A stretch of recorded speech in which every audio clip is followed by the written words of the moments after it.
Hello, welcome to my channel. Good day to you, everyone. So today we'll be discussing 7 reasons why you shouldn't do drug, and of course every other substance of abuse. Not even experimenting it, because sometimes people give the rationale of they just want to relax, they just want to feel fine. It's just a means of having recreation. But drugs would do not go without some side effects. It's not a means of having holistic recreation. So now, straight to the point. The first thing is drugs of abuse are highly addictive substances. Highly addictive substances. There's physical addictions, which are the ones that give those withdrawal signs of restlessness, anxiousness, and of course, that persistent craving to want to use. Food doesn't give that kind of addiction, except for those who have learned to use food to cope with their emotions. Then, of course, there is emotional addiction. A time then comes in the life of someone who plays with drugs, if I can use that word, where they use those drugs or substance of abuse to cope with feeling down, feeling restless, feeling unhappy. So there comes some form of emotional addiction to such substance of use. Then the second reason not to even try drugs as a means of recreation is drugs are expensive. Even to use it once a while, they are very expensive.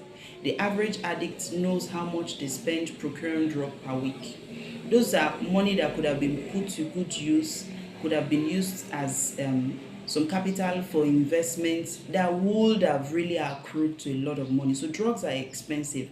So apart from the fact that it will cost you money, it will also cost you relationships. It will cost you your dreams, it will cost you your visions, it will cost you your hope, it will cost you your family, it will cost you a lot of things.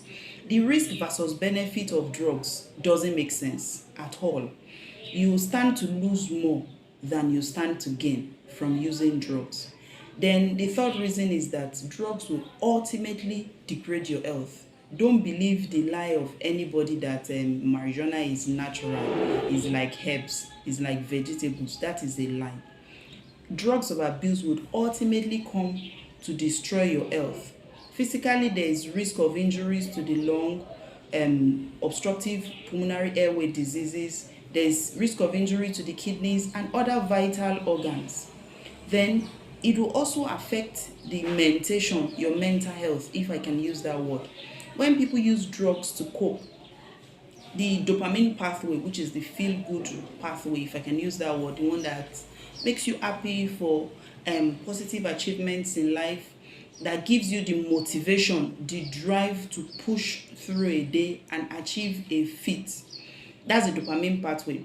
When someone abuses drug, it destroys that pathway such that it is only that drug that can give the motivation. It is only that drug that can uplift the mood. It is only that drug that can take the person out of any negative state of emotion. So that way the natural coping mechanism within the body becomes destroyed.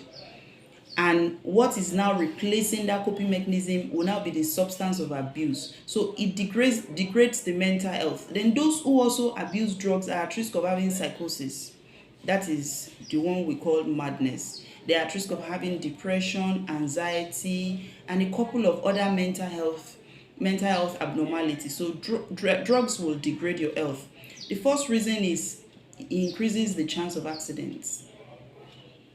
Many accidents are caused by influence of drugs and alcohol many times. It could be that the driver was drunk, it could be that the driver was high or intoxicated with one substance of abuse or the other. And such accidents are always fatal or nearly always fatal. Compared to you have a failed brake, you are alert, you can control some things, you were not on top speed, versus someone who was drunk to stupor or highly intoxicated on the highway, and his eyes is seeing the trailer as an ant and is facing that trailer head on. Such accidents most times are nearly fatal. In a few exceptions, they would be, in a lot of cases, they will be fatal.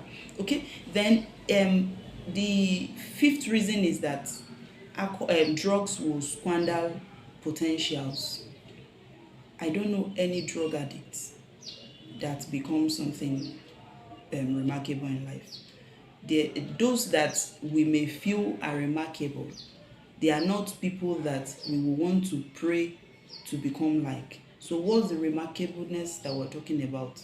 Maybe they have some influence here and there with a lot of display of insanity every now and then. You listen to their words and you know these people don't have it all together in the mental area.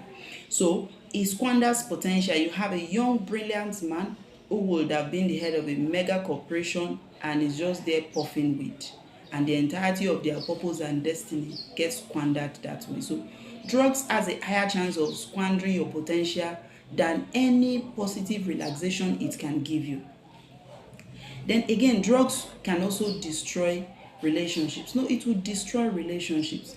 Drugs after a while begins to isolate you with groups of course, like-minded drug users or addicts, and begins to narrow you off those who are sober, off those who have holistic relationships to offer you. So it destroys relationship, destroy family relationship. Even if it's a married man who smokes or a married woman who smokes, it naturally begins to destroy the bond in that marriage, destroys the bond between parents and children. For those who are adult children of alcoholics, you know what it felt like watching your father drink himself to stupor every night. There was no connection. You could not see him as a safe space for your emotions or troubles you have in life. So it destroys relationship to that magnitude.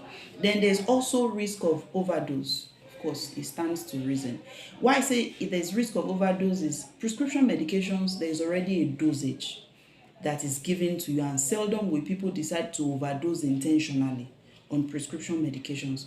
But substances of abuse, with that desire to let me just escape this feeling, let me just escape this mood, one cup puff doesn't do it, then you do the second wrap, then you do the fourth wrap, and but by the time the person wakes up, it is a day later in the hospital, connected to many tubings. Oxygen is in place, or probably ventilator is in place, and so many other things.